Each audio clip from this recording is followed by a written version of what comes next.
وہ اس کے ملنے کی آس میں زندگی گزار دیتے ہیں. یہ آس ایسی ہے جو ٹوٹتی نہیں. یہ آس ایسی ہے کہ جس میں لذت کے نظارے ہیں. تو جو اس سے ملنے کی تمنا رکھتا ہے وہ اسی کی یادوں کے سمندر میں غرق رہتا ہے. کہتا ہے کبھی اس کے ساتھ تھا، اب بھی اس کے ساتھ ہوں، آگے بھی اس کے ساتھ رہوں. یہ ایک وصل کا طریقہ ہے، یہ ایک ہجر کو گزارنے کا انداز ہے. اب دوسرا جو ایک فریق ہے وہ یہ مانتا ہے یا نہیں مانتا، ہمیں اس سے کوئی غرض نہیں ہے. اگر وہ اسے مانتا ہے تو پھر اس کے لیے تڑپتا کیوں نہیں ہے کہ دوبارہ وصل آ جائے. جنت کے لیے کیوں تڑپ رہا ہے پھر؟ جنت کے لیے کیوں تڑپ رہا ہے؟ وہ تو اپنا ہر عمل جنت کے لیے کر رہا ہے. اگر جنت کے لیے کر رہا ہے تو وہ طالب جنت ہے، طالب وصل نہیں ہے. اسے وصل کی طلب نہیں ہے، جنت کی طلب ہے. اگر اسے جنت کی طلب ہے تو وہ اللہ کا چاہنے والا، اللہ کو طلب کرنے والا کیسے ہو سکتا ہے؟ اگر وہ ہے ہی نہیں تو یہ سمجھا جائے گا کہ وہ مقام وصل میں تھا ہی نہیں.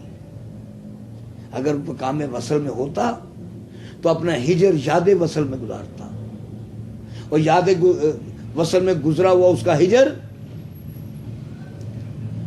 وصل اسے دے جاتا، وہ وصل پا لیتا.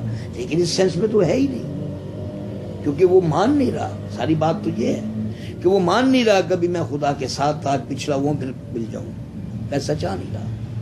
وہ یہ سمجھتا ہے کہ مجھے خدا نے پیدا کیا ہے، ایک آبجیکٹ ہے جنت، وہ میں نے حاصل کرنی ہے. تو وہ بالکل سیپریٹ دنیا ہے، ان کی اپنی دنیا ہے. اب اللہ کے احکامات کو تو دونوں مانیں گے. وہ بھی مانیں گے جنہوں نے جنت لینی ہے، وہ بھی مانیں گے جن کے لیے مقام ہجر ہے یہ. لیکن اصول اپنے اپنے ہوں گے. ہجر جنہوں نے یہ سمجھا ہے وہ محبوب سے باہر نہیں جائے، کہ انہیں علم کا کوئی پتہ نہیں ہوتا. ان کے لیے علم عمل راستے میں نہیں آتے، کیونکہ انہیں فصل کے لیے جانا ہے، انہیں کسی منزل کا پتہ نہیں ہوتا. اب جنہوں نے ایک منزل بنائی ہے اپنی جنت، ان کے لیے علم ہے کہ کیسا یہ علم ہے، یہ عمل کرنے جنت مل جائے گی. آپ نیاز مندی ہے نا، علم کے بعد عمل کرنا، عمل کے بعد اس کے مطابق منزل لینا، یہ نیاز مندی ہے. بے نیازی کیا ہے؟ بے نیازی یہ ہے کہ آپ کو کچھ پتہ نہیں ہے کہ آپ اس کی محبت میں کیوں گرفتار ہیں، اس کا انجام کیا ہوگا. یہ بے نیازی ہے. کیوں کہ محبت کے انجام کو نہیں دیکھا جاتا، محبت کو دیکھا جاتا ہے. کیا پتہ انسانوں کے سامنے جو انجام آتا ہے وہ انجام میں محبت ہو ہی نہیں. کیوں کہ اللہ اگر نظر نہیں آتا تو اس کی محبت نظر آ جائے گی. آپ محبت تو اپنے وجود سے جدا نہیں ہوتی. تو اس لیے اللہ کی محبت کا کوئی انداز اس کائنات میں ہے نہیں.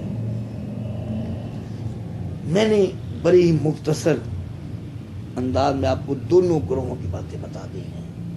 ان کے حقائق آپ کے سامنے رکھ دی ہیں، ان کے معاملات آپ کے سامنے رکھ دیے ہیں. بے شمار معاملات اس میں چھپے ہوئے ہیں. آپ غور و خوض کریں گے تو اس پھیلے ہوئے موضوع سے بہت کچھ نکلے، بہت کچھ آپ حاصل کریں گے. لیکن میں اپنی اس حدیث کے عنوان سے باہر نہیں جا رہا. میں یہ کہتا ہوں کہ یہ جو ایمان کی بات کی گئی ہے، ایمان کی، یہ ختمی ہے. اس میں کوئی دوسری رائے نہیں ہے، نہ کوئی دوسری رائے ہو سکتی ہے. اب یہ بالکل اسی طرح کی ہے جس طرح کہ ایک مسلمان ہجرت کر کے اپنے ملک سے مکے جاتا ہے، حج کر کے واپس لوٹ آتا ہے. تو وہ اپنے ملک کو چھوڑ کر گیا لیکن واپس لوٹ آیا. کبھی محبت کرنے والوں کو بھی لے کے جاؤ نا محبوب کے شہر میں، پھر دیکھو وہ واپس آتا کہ نہیں آتا۔ محبت کرنے والا جو ہے شہر محبوب میں چلا جائے واپس نہیں لوٹ کے آتا۔ یہ تو اللہ کی محبت کی بات کر رہا ہوں، ذرا انسانوں کی محبت کی دیکھ لو۔ کیا مجنو لیلا کے شہر سے لوٹ کے آتا واپس؟ کیا رانجھا ہیر کا در چھوڑ کر واپس چلا گیا تھا؟ یہ تو انسانوں کی محبت میں گرفتار لوگ ایسے ہیں کہ جو محبوب کے شہر میں چلے جائیں تو واپسی نہیں ہوتی ان کی۔ یہ کون سا انداز محبت ہے کہ تم گئے بھی اس شہر میں ہجرت کر کے آ بھی گئے واپس؟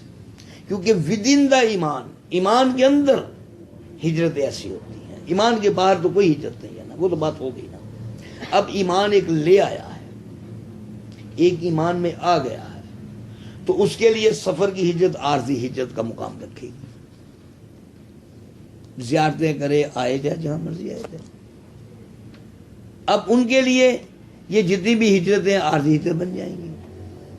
محبت کرنے والوں کے لیے کیا ہوگا؟